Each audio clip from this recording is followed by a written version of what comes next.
Là, il y a des milliers de personnes qui ont tout perdu. Alors qu'ils vivaient en ville, sans doute se croyant à l'abri de ces phénomènes-là, parce que bon, bah, il y a une forêt toute proche, mais enfin, il y a des routes, ça fait des coups de feu. Sauf qu'à 120 km/h devant, cette maison-là, elle brûle, il y a une flamèche qui part, et ça déclenche un feu secondaire à 2 km. Là, il y a une ville qui a été rasée. Rasée.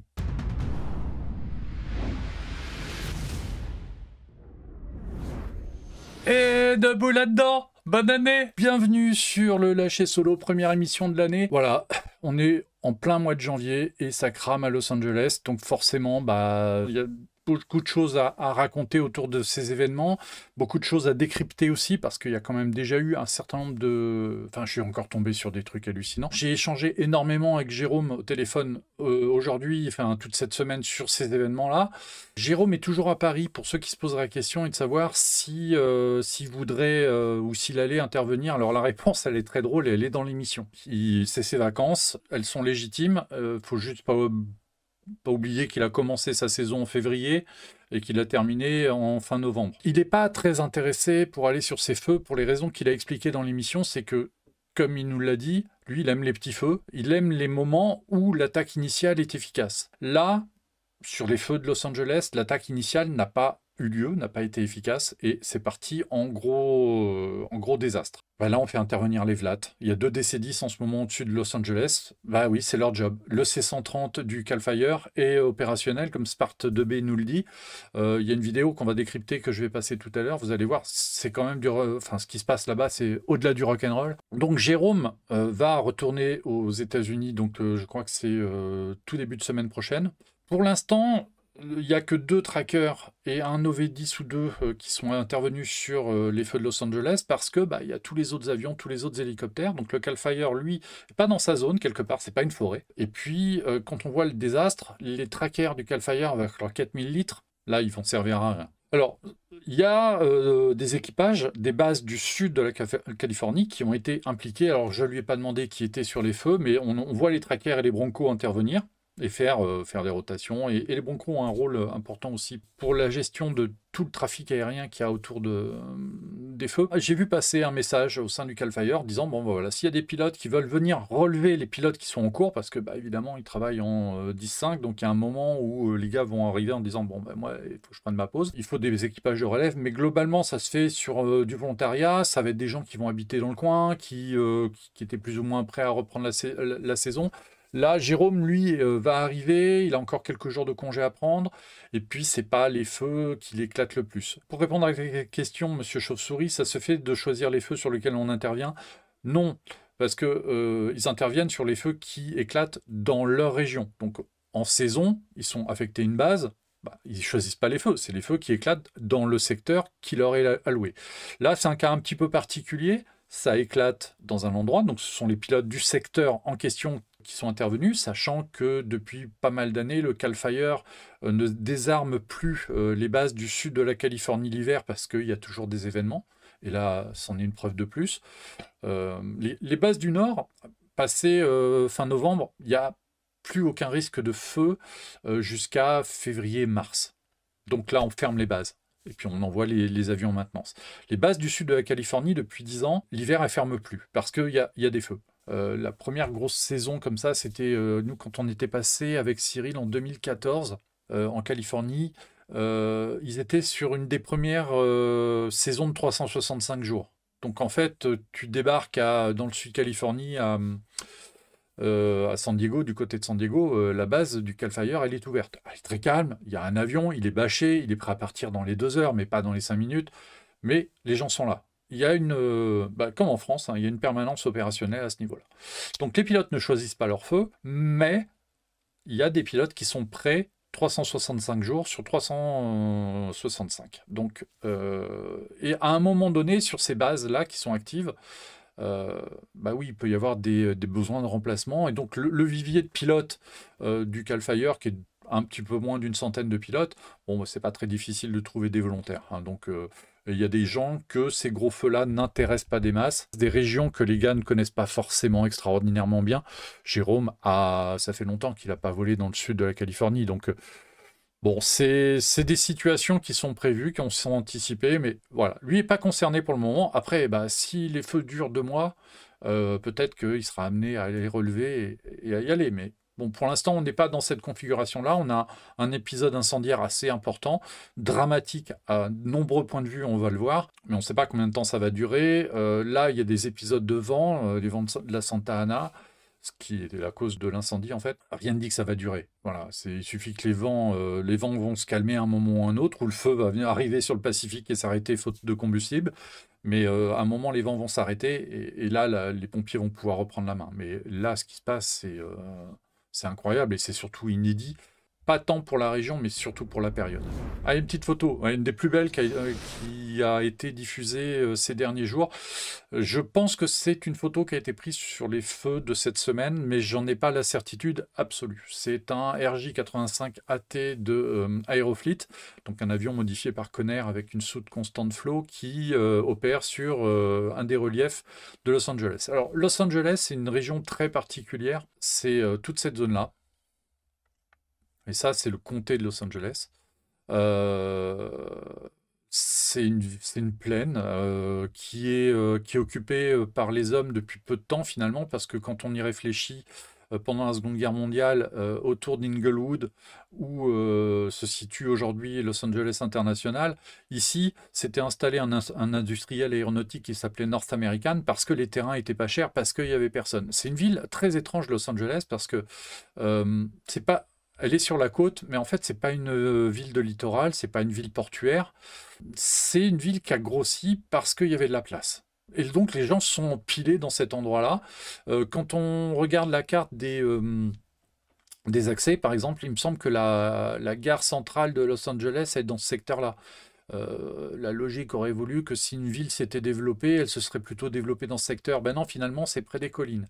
Et c'est une ville qui est marquée par des reliefs environnants assez prononcés. Ici, vous avez des collines qui sont à la limite des montagnes.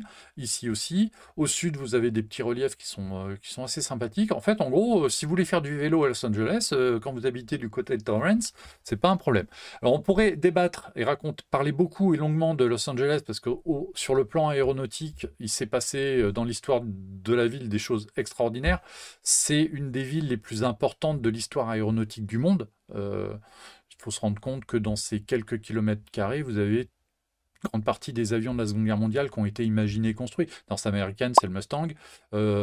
À Santa Monica, vous aviez Douglas. Le premier vol du DC-3, il se fait à Santa Monica. Long Beach, c'est là où ils les ont construits ensuite. Et ainsi de suite. Burbank, vous avez Lockheed. Mais ça grossit grâce à ces industries-là. Et c'est en fait, finalement, l'occupation de cette zone-là, elle est relativement récente. C'est une ville très neuve, Los Angeles. Là, vous avez un ensemble qui s'appelle Los Angeles, mais en fait, finalement, c'est des entités qui ont été... bon, là, il y a eu la même chose à Paris, mais Inglewood était une communauté indépendante qui a fini par être absorbée par la mégapole.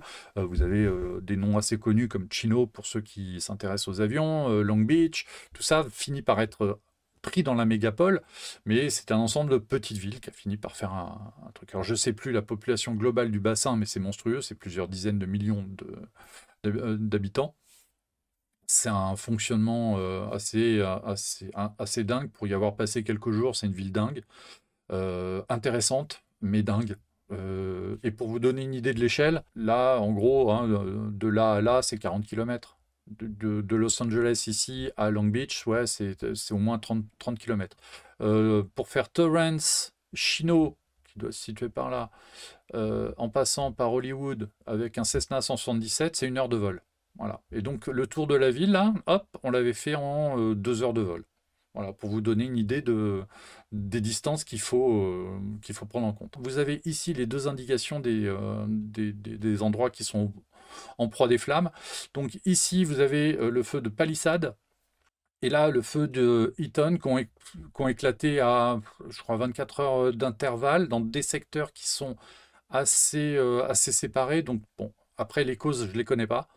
En général, sur ce genre de feu, c'est de l'accidentel parce qu'on ne peut pas imaginer d'autres scénarios. Enfin, bon, pour l'instant, on va partir sur une thèse accidentelle. Ils sont éclatés quand mercredi, mardi, mercredi. Il y avait ce qu'on appelle un red flag warning sur toute la région depuis quelques jours parce que les météorologues avaient identifié l'émergence d'un phénomène de vent très fort, les vents de Santa Ana, qui soufflent du nord vers le sud dans la région, un petit peu comme le Mistral. Sauf que c'est un phénomène qui est en général saisonnier. Les feux de la Santa Ana, on les a en octobre-novembre. Et si on se souvient bien, dans les décennies qui nous ont précédés, je crois que c'est aux alentours de 2007-2008, il y avait eu déjà des gros feux à cause des vents de la Santa Ana sur la région de Los Angeles. Il ne faut pas se leurrer, toutes les montagnes qui sont là crament régulièrement. Les collines qui sont là et qui sont habitées crament régulièrement. Le feu dans Los Angeles, c'est pas quelque chose de rare. Le fait qu'il y ait des quartiers qui brûlent en entier, ça l'est un tout petit peu plus, mais pas tant que ça, parce que quand vous avez des gros feux sur ces collines-là, bah, ça descend dans la ville, et comme les maisons sont souvent en bois, bah, ça se propage à des vitesses inimaginables. Et surtout, ces secteurs-là sont très boisés, sont très courus, et c'est des surfaces énormes. Là, c'est grand comme une région française, donc là, vous avez des montagnes avec des forêts qui sont incroyables. Et ça crame régulièrement. C'est pas un phénomène rare. Le truc qui est rare, c'est d'avoir les vents de la Santa Ana en janvier, avec cette force-là, parce que là, on parle de vent à 140 km/h quand même, donc on n'est pas loin des grosses tempêtes. Mois de janvier, grosse tempête, et surtout, même si la saison estivale a été un peu arrosée dans le secteur, depuis 3 mois, il n'est pas tombé une goutte d'eau sur Los Angeles. C'est pas non plus quelque chose de rare, mais la conjonction de l'ensemble fait que red flag warning sur toute la région, ça veut dire attention, on ne fait pas de feu en propagation libre, on fait très attention, on ne fait pas de barbecue par exemple, des trucs comme ça, et puis bah, les secours se tiennent prêts. Et puis c'est parti à Palisade, mais alors c'est parti une vraie bombe, quoi. C'est quelques milliers d'hectares dans la première journée. Donc ça part sur une bordure de ville, ça part dans le lotissement, et il n'y a rien à faire à part évacuer les gens. Donc voilà la situation. Et si on regarde bien sur cette carte-là, donc le secteur, alors Palisade, c'est un quartier très huppé qui est juste là. Et finalement, le feu a débordé un peu par là. Et là, il y a des grosses menaces jusqu'à Malibu, qui est une plage, mais qui est aussi pas un lotissement, mais une commune de la région de... Enfin, je ne sais pas comment le définir exactement, hein, mais c'est une municipalité du secteur.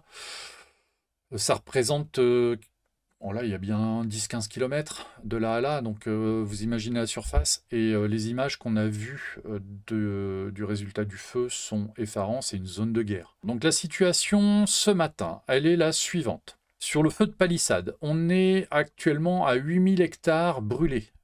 8000 hectares en 2 ou 3 jours.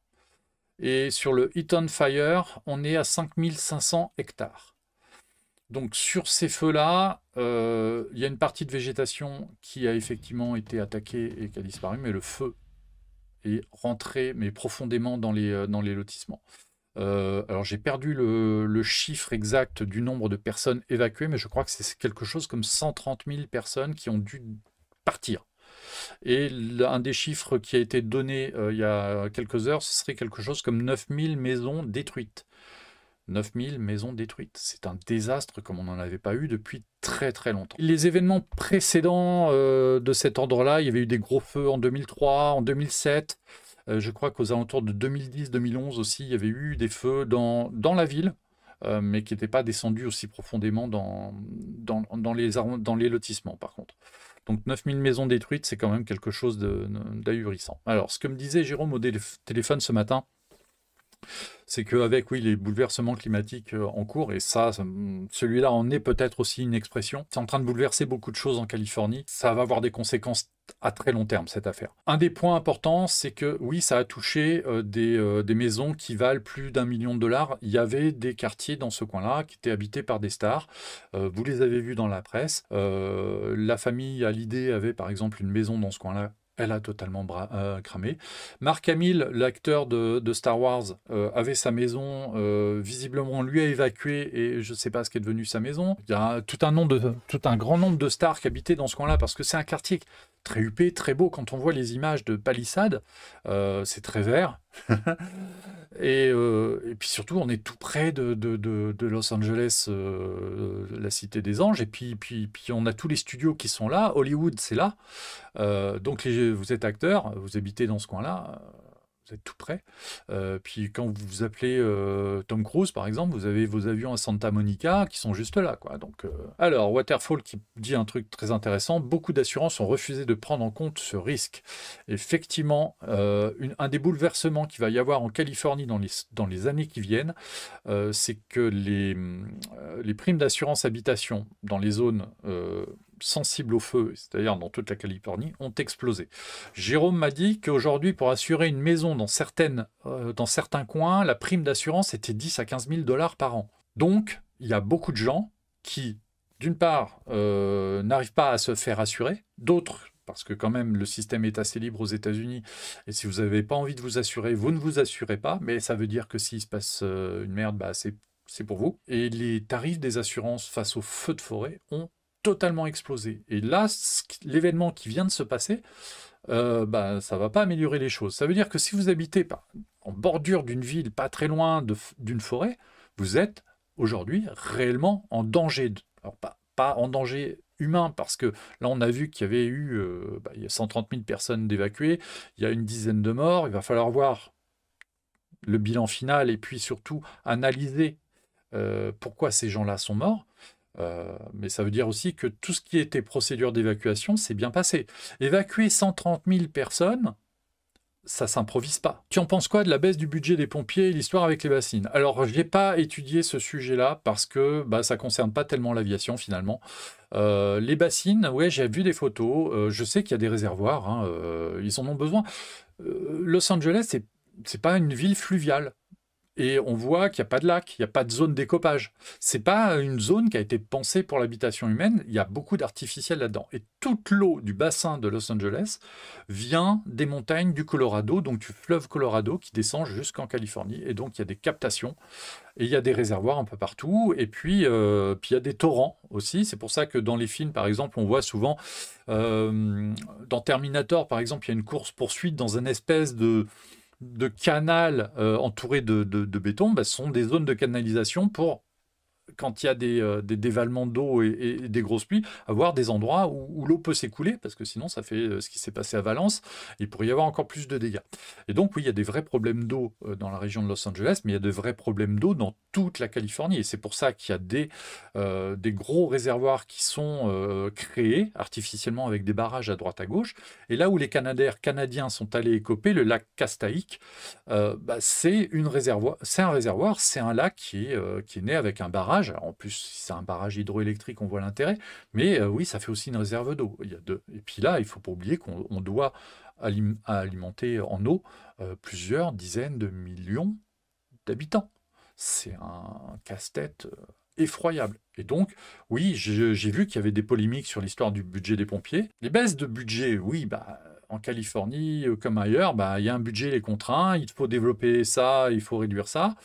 J'ai pas analysé le truc, parce que j'ai vu passer aussi, on va en parler, parce qu'il y a un paquet de fake news aussi dans l'histoire, mais oui, il y a eu des choix qui ont été faits, ils sont pas bons, mais on ne parle pas non plus de l'ensemble du système, c'est-à-dire qu'on parle du budget des pompiers de Los Angeles, c'est-à-dire, c'est un peu en gros comme si le ministère de l'Intérieur réduisait le budget de la BSPP à Paris, mais ça impacte pas forcément la sécurité civile et ses avions. Donc il faut bien comprendre que la structure des secours aux États-Unis, il peut y avoir une baisse des pompiers de Los Angeles, mais ça n'impacte pas du tout les avions du Cal Fire, par exemple, qui sont des structures totalement différentes.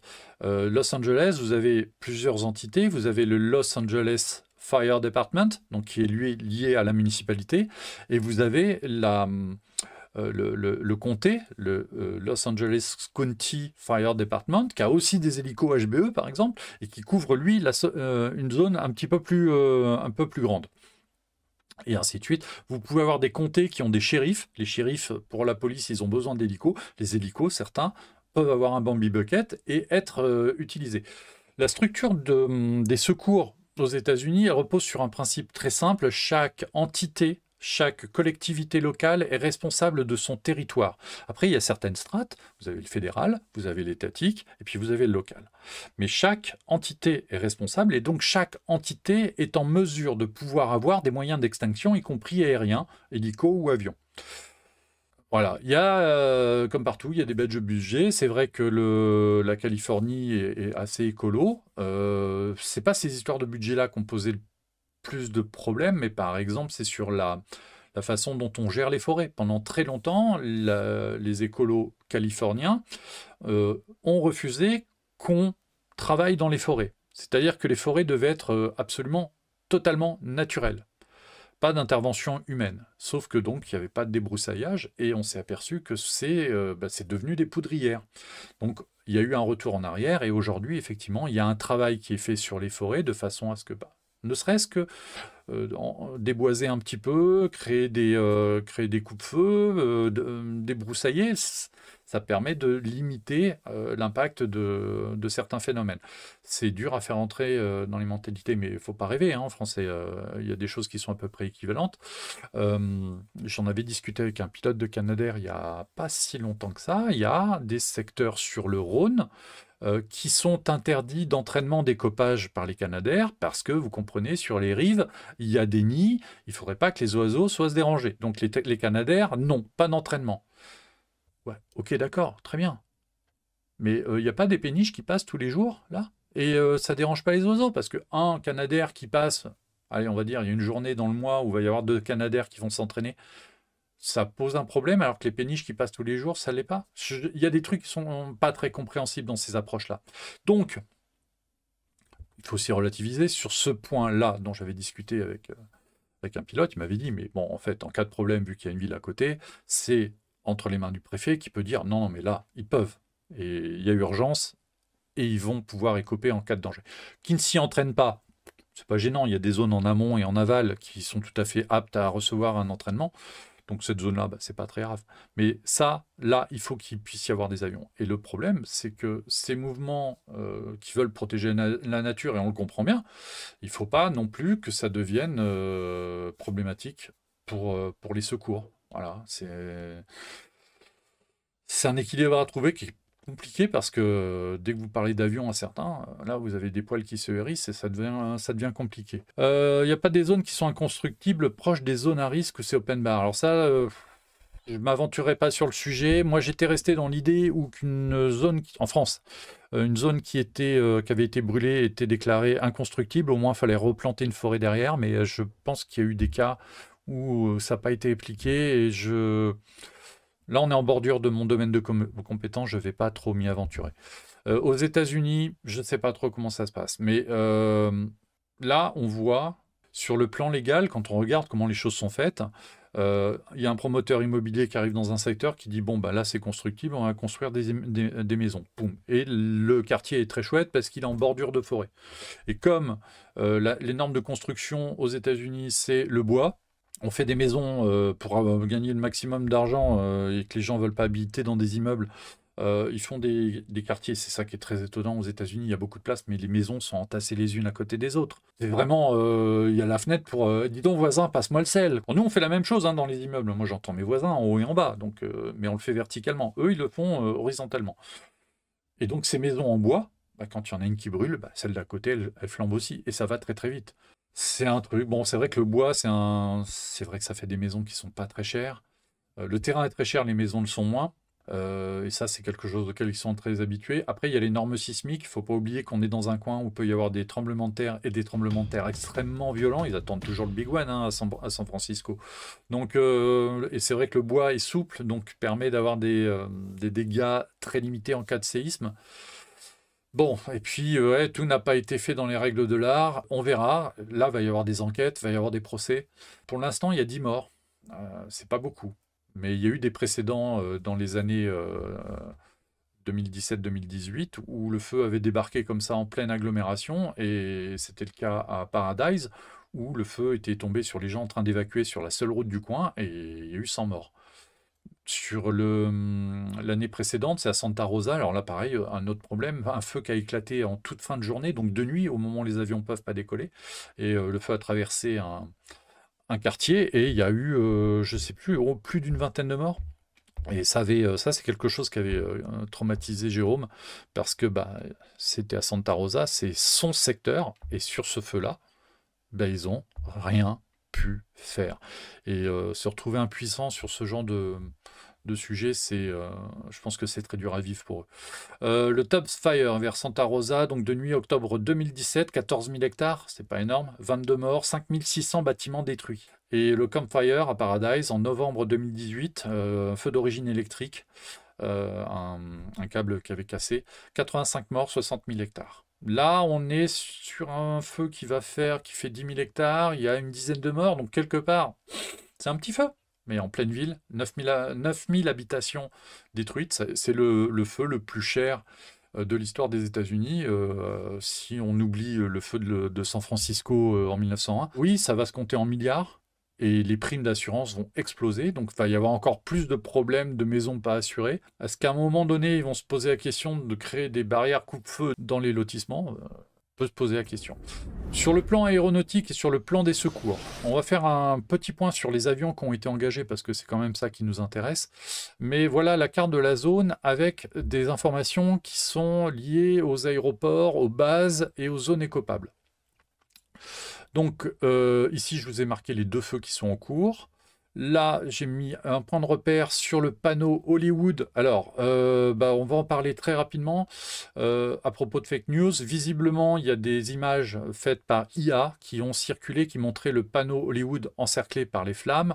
Le feu n'est pas encore arrivé jusque-là. Ça ne veut pas dire qu'il n'y arrivera pas, mais pour l'instant, il n'y est pas arrivé. Mais on n'est pas loin. Le feu est rentré dans la ville. Il y a eu des cinémas qui ont été détruits. Les impacts sont très forts. Il y avait l'annonce des Oscars qui devait être faite, qui ne sera pas faite. Enfin, c'est en train de bouleverser beaucoup de choses. Il y a peut-être des studios qui vont être touchés. Ouais, ça, c'est une photo que j'ai faite du panneau Hollywood depuis le Cessna 177 d'Antoine de la compagnie Heading West. Mais je me demande s'il n'y avait pas déjà eu des feux autour il y a quelques années. Alors, Pitivier 90 qui nous dit l'estimation des dégâts il y a 1 heure, c'était 150 milliards de dollars. Voilà. Ouais. Le California Fair Plan, une assurance publique pour ceux qui ne trouvent pas d'assureur privé, estimait avant-hier que celui avait déjà coûté plus de 6 milliards de dollars et que ça pourrait grimper jusqu'à 24 milliards de dollars. Ouais, les estimations, ça va être des chiffres délirants, mais malheureusement, voilà, il y a des maisons à remplacer, parce qu'il y a 9000 maisons qui ont été détruites, donc il faut bien imaginer qu'il y a 9000 familles qu'il va falloir reloger. Donc les 2 feux sont là, vous avez Hollywood, vous avez Van Nuys. Alors Van Nuys, c'est un aérodrome important, parce que c'est là que sont basés les 2 Canadair du détachement québécois. Depuis au moins 25 ans, si ce n'est pas 30, le Québec détache chaque automne au moins 2 Canadair en Californie, qui sont opérés sous l'égide du Los Angeles County. Donc ce sont des avions qui doivent opérer dans la zone large de Los Angeles. Ils sont là à plusieurs titres, ça fait du renfort hivernal, et puis je crois, mais à vérifier avec un équipage, que ça fait un bon détachement pour des pilotes qui, en formation, qui peuvent du coup s'aguerrir, parce que en fait, ils volent un peu l'été au Québec, et puis ça fait des vols à faire l'hiver en Californie, sachant qu'à cette époque-là, en ce moment, au Québec, il n'y a personne qui vole, il y a 4 mètres de neige, donc voilà. Donc c'est un espèce de contrat gagnant-gagnant depuis 25 ans, 30 ans. Il y a 2 Canadair là-bas, à Van Nuys, et les 2 Canadair ont été engagés notamment sur le feu de Pacific Palisades. Et si je vous ai marqué ici le lac Castaic, le lac Palmdale et le Santa Fe Dam Recreational Area, c'est parce que ce sont les 3 zones, les 3 seules zones écopables par des Canadair à l'intérieur des terres dans la région de Los Angeles. Vous allez me dire, ouais, mais il y a le littoral. Ouais, sauf que c'est le Pacifique. Et il y a des moments, et on le voit sur les captures Flight Radar, que il y a des moments où l'écopage sur le littoral n'est pas possible. Donc la seule solution, c'est de remonter sur le lac Castaïc, qui est le plus proche. Palisade Castaïc, c'est 50 km. Donc c'est 100 km aller-retour, avec un avion qui se déplace, allez, c'est 300 km/h. Bon, bah voilà, vous avez fait vite fait de passer une demi-heure à aller chercher de l'eau. Donc les rotations, elles ne sont pas rapides.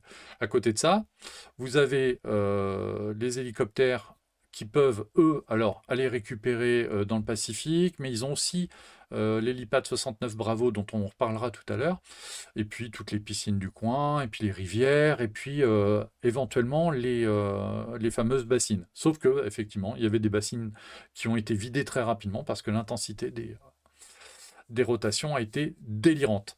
Le lac Castaïc, on ne le voit pas très bien sur l'image, mais en fait c'est un lac qui est né avec un barrage, donc c'est un lac artificiel, mais il est très important parce qu'il domine vraiment Los Angeles.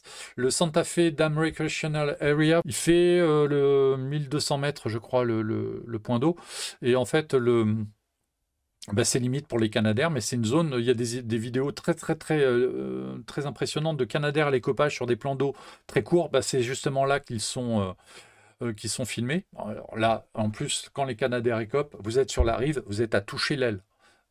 Franchement, si vous êtes en train de spotter, c'est que bonheur.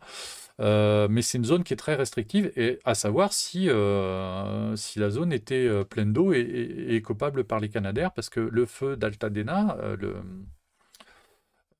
comment il s'appelle déjà ce feu-là, le Eaton Fire, il n'est pas loin. Donc là, oui, ça pourrait avoir un intérêt de venir écoper là. Puis le lac Palmdale qui est encore plus loin. Au-dessus, vous avez Foxfield. Alors si je l'ai noté, Foxfield, c'est une grosse base de l'US Forest Service avec un gros pélicandrome. Je crois qu'ils peuvent recevoir jusqu'à 4 ou 6 tankers en même temps. Il y a une réserve de retardants sur place qui est monstrueuse. Vous avez ici l'aéroport de San Bernardino, qui est en fait la base où les tankers lourds DC-10 sont basés pour les opérations, donc habituellement l'été, et ben là ils sont là. Vous avez Chino, March, ça c'est parce que c'était des avions bombardés d'eau là. Et plus au sud, vous avez le lac Elsinore, qui est une zone écopable aussi. C'est là que en 2008, les Martin Mars avaient été basés pour leur contrat de renfort, mais c'était un renfort estival. Ah, puis ici, vous avez Emmett Valley, qui est une des bases les plus proches et qui couvre le secteur. Fallait un bon vieux 747 supertanker. La question se pose, oui, est-ce que le supertanker n'aurait pas pu rendre des services à ce moment-là? Le problème, c'est et c'est le problème principal, c'est qu'à cette saison, il y a beaucoup d'avions qui sont en maintenance hivernale. Globalement, ils ont réussi à rameuter quand même sur place un grand nombre d'appareils, et que de toute façon, sur un espace aérien aussi étroit, si vous avez 50 avions en même temps, ça peut devenir très dangereux. Donc ça ne sert à rien d'avoir 200 avions, vous ne pourrez pas les faire intervenir en même temps, il suffit d'en avoir 25. Et effectivement, c'est le chiffre qu'il y a. Il y a une vingtaine de tankers, il y a au moins 25 HBE. Bon, ça fait 50 appareils pour traiter de gros feux. C'est limite, mais en termes de moyens aériens, on est bon, hein, parce que quand même, 20-25 tankers, donc ça va du tracker californien donc à 4000 litres jusqu'au DC-10, puisqu'il y a 2 DC-10 qui sont arrivés hier et avant-hier, jusqu'à 35 tonnes de retardant. Donc ça fait une force de frappe qui est assez forte. Et puis les hélicos, donc il y en a un peu plus de 25 maintenant. Ça va du Bell qui emmène 2000 litres en kit ventral, et il y a au moins 3 Chinook qui emmènent aux alentours de 12 000 litres. Donc il y a du moyen aérien, mais malgré tout, quand vous avez des vents à 150 km/h, ça devient difficile de décoller. Ça devient difficile d'intervenir. Quand vous faites un largage, la charge, elle part. Elle ne tombe pas à l'endroit où vous voulez. Waterfall 2023, plus que le nombre, c'est l'aérologie qui pose problème. C'est exactement ça. Parmi les avions qui ont été engagés sur le feu, il y a eu ce largage-là. Les C-130 viennent d'entrer en service au Cal Fire. C'est un avion quand même, il est à 16 000 litres, je crois. Il a largué un peu haut, et on voit que la charge, elle est complètement dispersée, et que c'est un largage qui ne va pas servir à grand-chose. Alors sur cette passe-là, qui est très intéressante, il y a un certain nombre de points. Déjà, l'avion est guidé par un lead plane. Donc la responsabilité du largage incombe au lead plane. Visiblement, les consignes ont été de larguer là où le C-130 a largué, donc il n'y a pas de... C'est pas les pilotes du C-130 qui sont foirés. On leur a demandé de larguer là, et comme ça, ils ont largué là, et comme ça. Sauf que la demande a été faite trop, on voit l'avion qui dérive, il y a un vent monstrueux, l'avion il dégage sur le côté, c'est incroyable.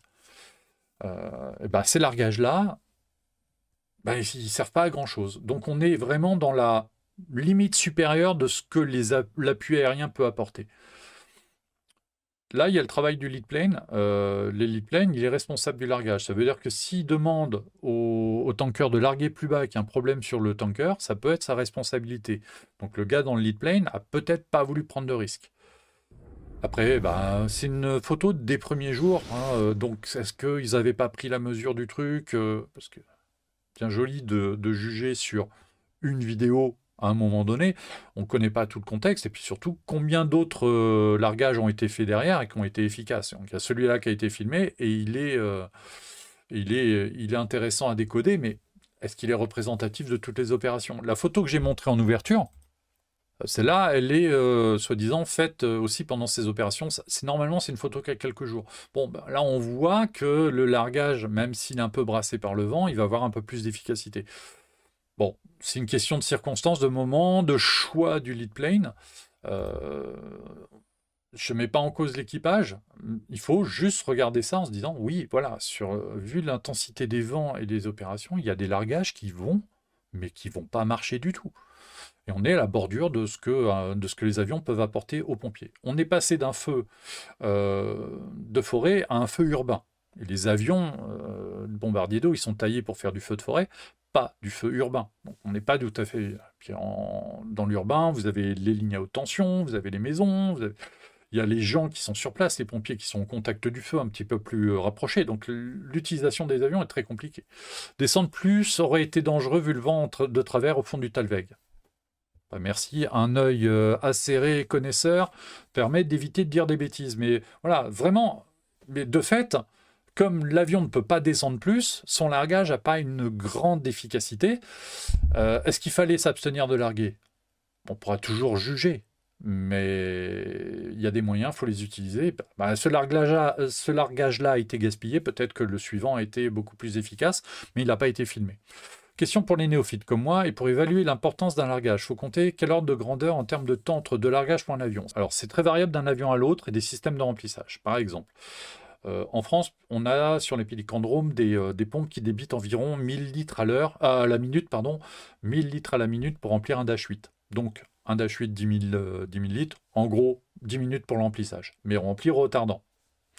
Le Canadair, il se remplit en une douzaine de secondes sur un plan d'eau, mais si le plan d'eau est à 50 km, ça peut prendre une demi-heure pour y aller.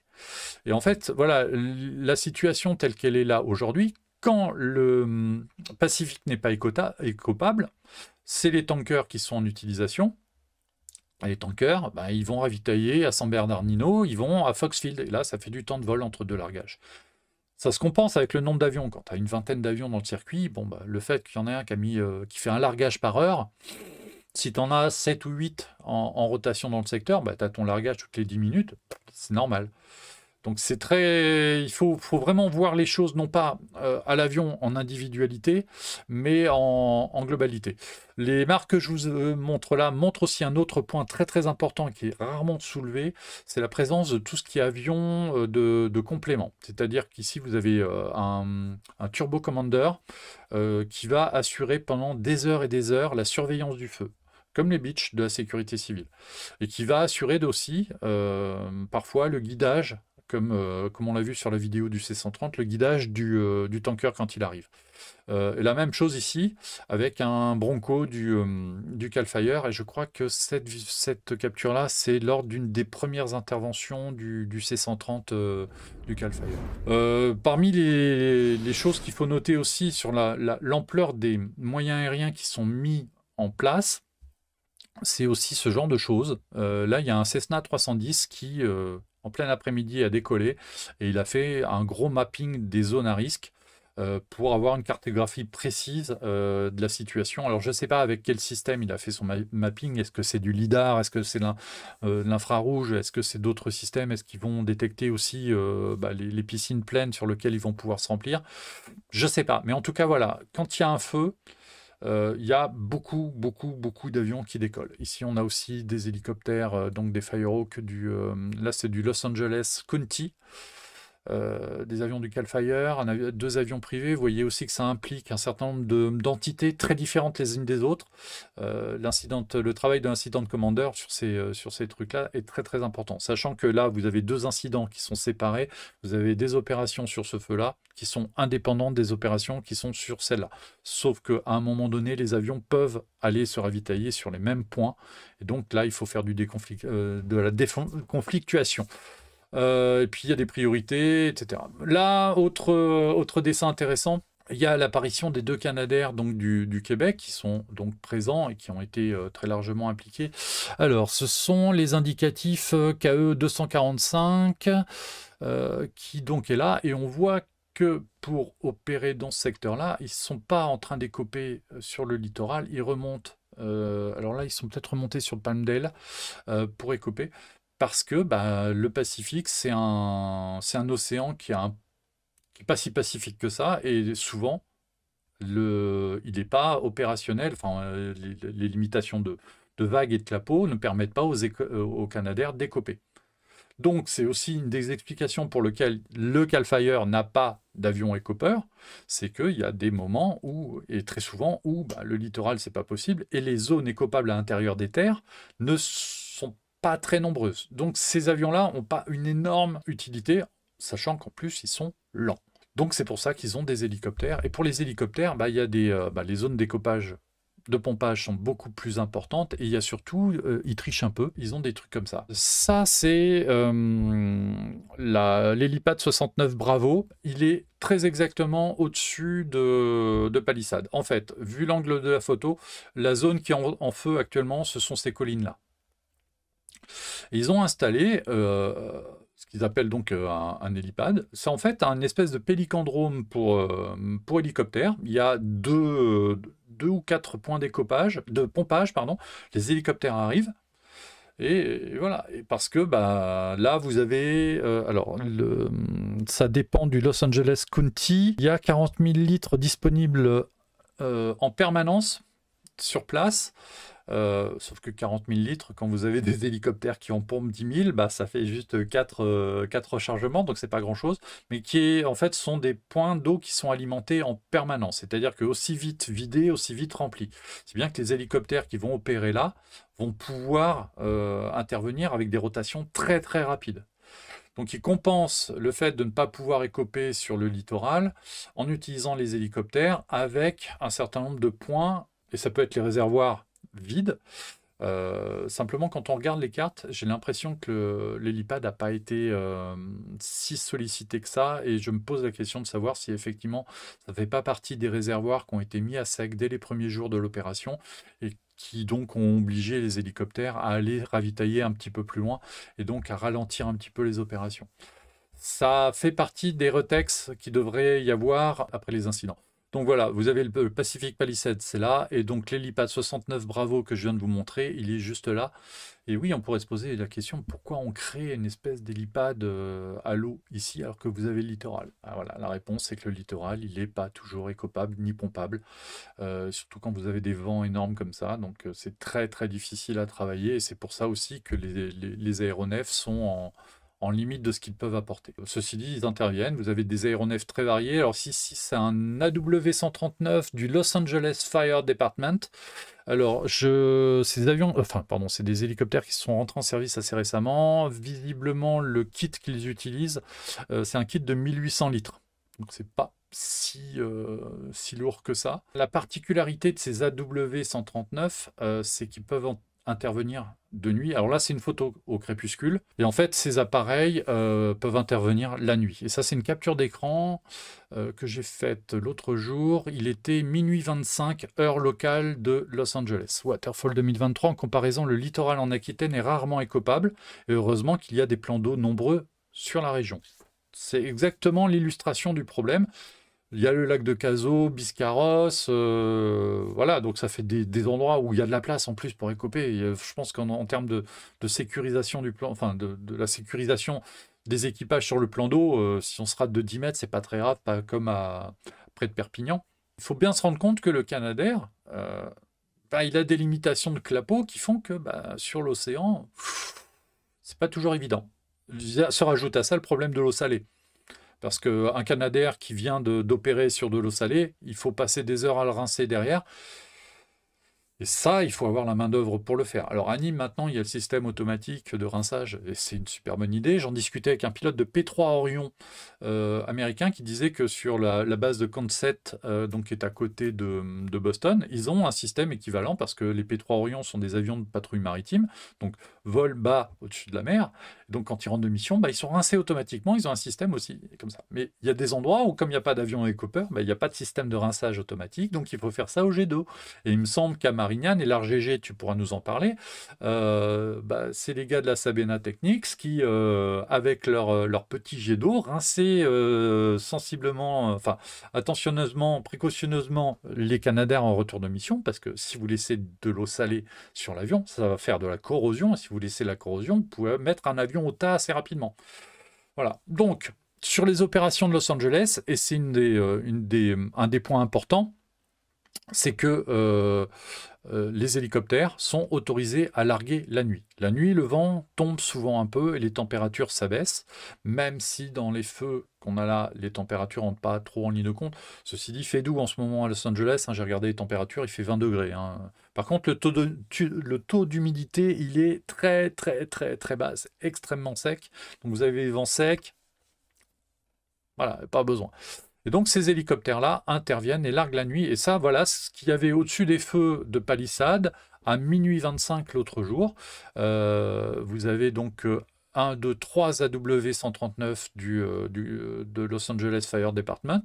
Vous avez un lourd de chez Coulson, Unicall. Donc ça, c'est un appareil qui emmène 10-12 tonnes, facile. Et puis vous avez, alors ça, c'est pas un HBE, c'est le Bird Dog de chez Coulson. Qui a été Bird Dog pour les Martin Mars. Et ça y est, j'ai réussi à le glisser. C'est un avion qui est équipé avec boule, qui fait la reconnaissance, qui fait en fait le travail du lead plane pour les avions, mais pour les hélicoptères de Coulson. En fait, de nuit, Coulson a une procédure où il y a 2 hélicoptères qui sont engagés. Donc voilà, ça c'est ce qu'on appelle, c'est des opérations de nuit, c'est quelque chose qui n'est pas du tout usité en Europe, mais qui est très courant aux États-Unis. Sur le Los Angeles County Fire Department, avec les Black Hawk qu'ils utilisent depuis au moins une dizaine d'années, ça fait au moins une dizaine d'années qu'ils font des interventions et des largages de nuit sur les feux de forêt. Mais c'est avec des procédures particulières, c'est dans des endroits qui sont reconnus la journée, que les gars connaissent bien, où ils connaissent tous les dangers, à des altitudes particulières. Et Jérôme me disait qu'en fait, à cause de ces procédures-là, ils ont une rotation qui est beaucoup moins rapide qu'en journée. Mais bon, ça permet de maintenir aussi un appui aux pompiers et puis éventuellement d'avoir une certaine efficacité. Mais ça demande des appareils qui sont adaptés parce que ça se fait aussi bien en VFR de nuit que sous JVN. Donc il faut aussi des équipages formés et des appareils disponibles. Or si vous avez bouffé tout votre potentiel de la journée et que vous avez des avions sur lesquels il faut intervenir le soir, vous n'avez pas forcément les avions et les hélicoptères disponibles la nuit. Donc ça demande une programmation très très calée. C'est quand même passé quelque chose aujourd'hui d'assez incroyable. Un des Canadair du Québec, en pleine mission, est rentré en collision avec un drone. Et voilà la photo des dégâts. Donc c'est assez net, c'est assez propre. J'en discutais donc avec un technicien de la Sabena que je ne nommerai pas, mais merci pour ces infos. Je lui ai demandé d'analyser visuellement ce que ça pouvait donner en termes de temps de travail. Et sa réponse, elle a été, là, il y a au moins une demi-journée de travail à plusieurs pour changer la pièce et surtout vérifier qu'il n'y ait pas d'autres dégâts à l'intérieur, parce qu'il y a quand même pas mal de servitudes qui passent dans les ailes des Canadair. Là, vous avez des volets et puis les ailerons. Donc, oui, l'avion est immobilisé pour un moment. J'ai vu un message passer tout à l'heure de quelqu'un qui disait que l'avion allait être immobilisé au moins une journée. quand on connaît l'intensité des feux, se passer d'un avion à ce moment-là, c'est quand même quelque chose d'assez lourd. Le problème des drones, c'est que oui, voilà, ben, vous avez des feux, vous avez des gens qui font des belles images, mais il y a des avions qui passent, et là, ça a tapé. Ça fait quand même quelques années que le danger des drones a été soulevé par beaucoup d'opérateurs. Alors, Waterfall disait que tout à l'heure qu'il y avait... Non, c'est pas toi.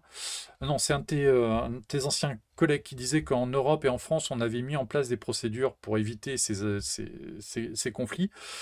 Mais il y a des procédures aussi aux États-Unis pour limiter ce genre de problème.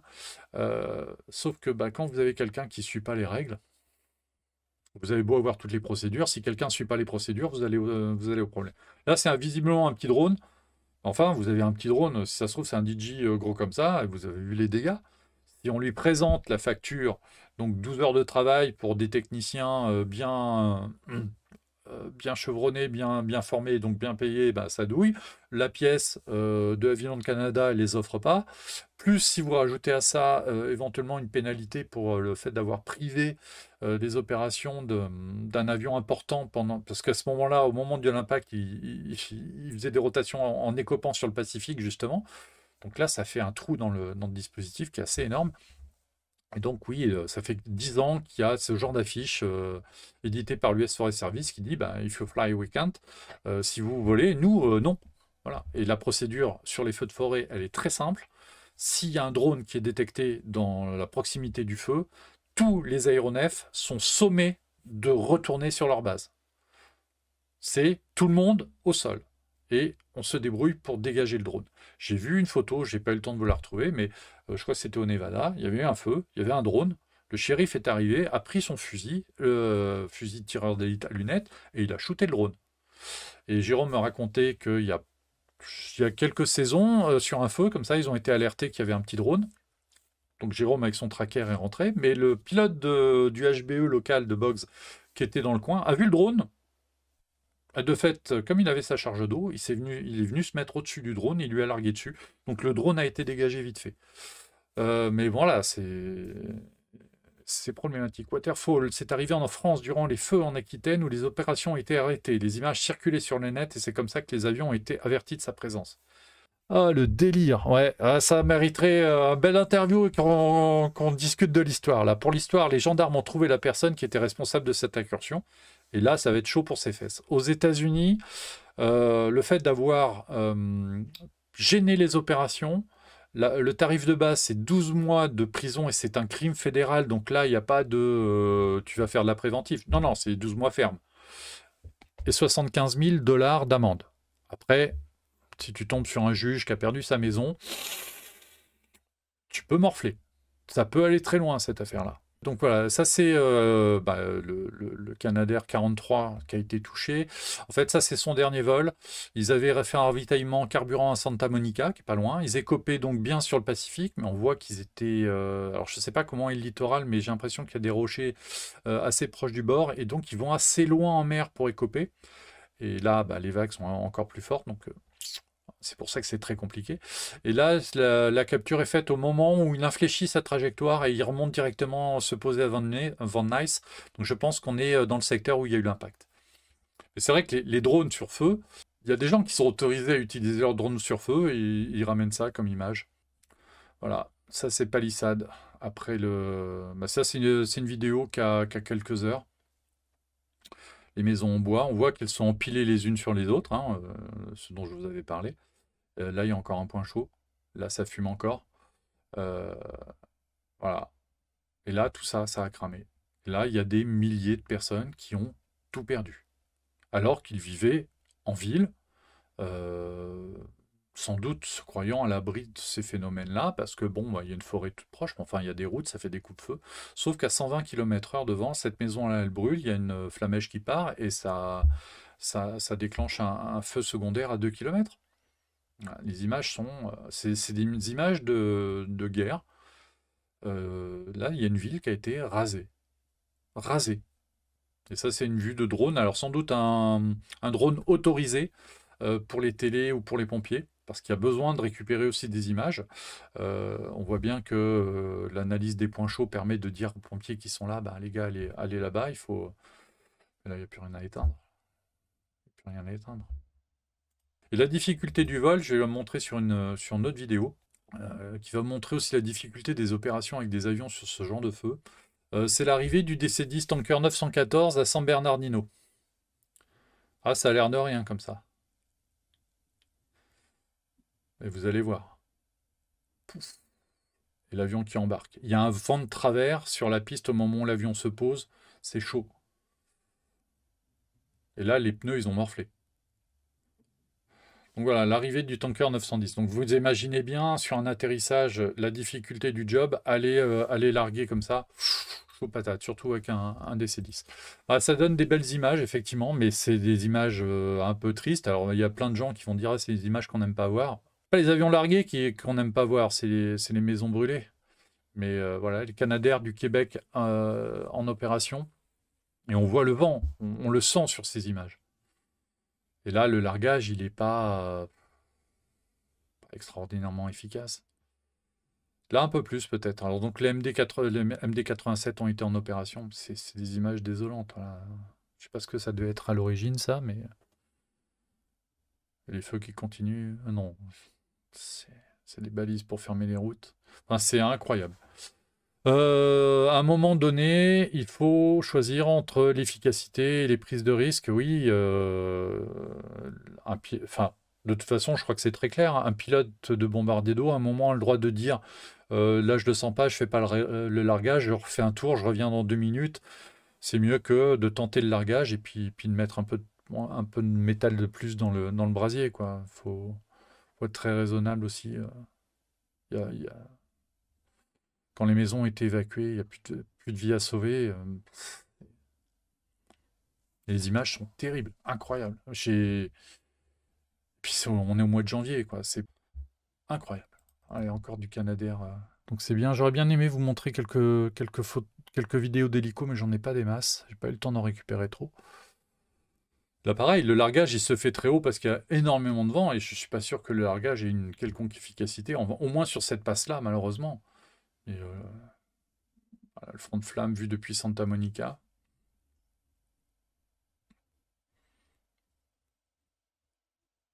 Là, la mer a l'air assez plate, mais... Puis elle est fumée.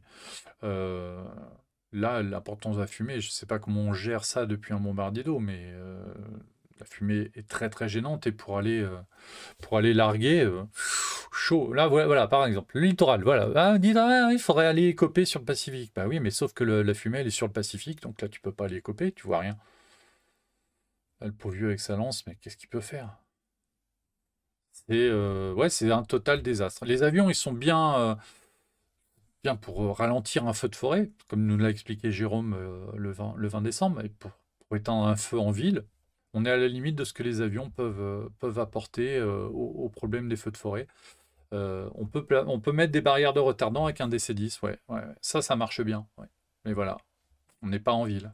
Bon, ça, c'est une photo qui est plus ancienne, mais ça montre bien aussi, celle-là, si je l'ai mise, c'est pour montrer le DC-10, pour montrer aussi le genre de relief dans lequel les avions interviennent. Les lourds, le relief, c'est pas un problème.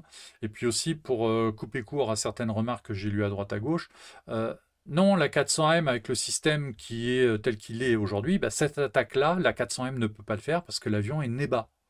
Or, la 400M, il doit garder le nez haut pour que la charge descende. Voilà, ça, on ne peut pas le faire avec un A400M, mais par contre, avec un DC-10, on peut. En termes de renfort, il y a du Canadair de chez Aeroflot qui devra arriver dans la journée.